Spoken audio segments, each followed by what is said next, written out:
వానాక్రై దెబ్బ అటు టీటీడీ మీద పడింది. టీటీడీకి చెందిన సుమారు 30 కంప్యూటర్లు వానాక్రై వైరస్ బారిన పడ్డాయి. కంప్యూటర్లలోని పరిపాలనకు సంబంధించిన సిస్టమ్స్కు వైరస్ సోకడంతో సిబ్బంది ఇబ్బందులకు గురవుతున్నారు. అయితే భక్తులకు సంబంధించిన సేవలపై మాత్రం ఎలాంటి ప్రభావం లేదు. అయితే పైరేటెడ్ సాఫ్ట్వేర్ కారణంగానే కంప్యూటర్లు వైరస్ బారిన పడినట్టు చెప్తున్నారు అధికారులు. వానాక్రై అటాక్తో అప్రమత్తమైన ఐటీ విభాగం ఆ కంప్యూటర్లను తొలగించారు. ఇతర వ్యవస్థలకు ఇబ్బందులు లేకుండా చర్యలు తీసుకున్నారు. వానాక్రై వైరస్ ప్రపంచాన్ని కుదిపేస్తోంది. అతిపెద్ద సైబర్ అటాక్ అణుబాంబు తరహాలో అన్ని దేశాలను నిలువెల్లా వణికిస్తోంది. అయితే వానాక్రై వైరస్ అటాక్ వెనుక నార్త్ కొరియా లింకులున్నాయనే అనుమానాలు వ్యక్తమవుతున్నాయి.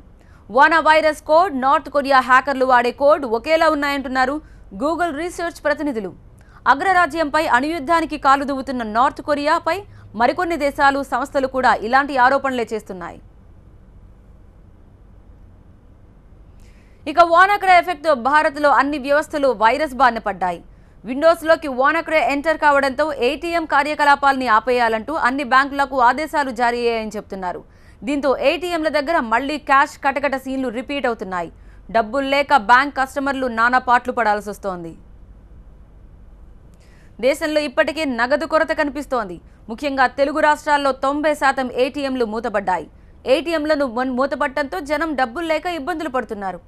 ఏ ఒక్క ఏటీఎంలోకి వైరస్ ప్రవేశించినా మొత్తం వ్యవస్థ అంతా కుప్పకూలే అవకాశం ఉంది. అందుకే ఏటీఎంలను ఆపేశారు. విండోస్ ప్యాచ్లను అప్డేట్ చేసిన తర్వాతే ఏటీఎంలను ఓపెన్ చేయాలని రిజర్వ్ బ్యాంక్ ఆదేశించిందంటున్నారు.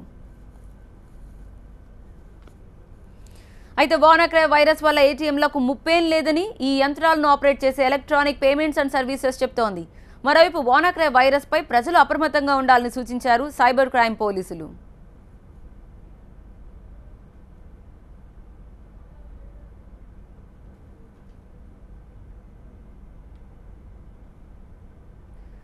ఈ వైరస్ తీవ్రత లక్షల కొద్దీ కంప్యూటర్లను హ్యాక్ చేసే అవకాశం ఉందని చెప్తున్నారు.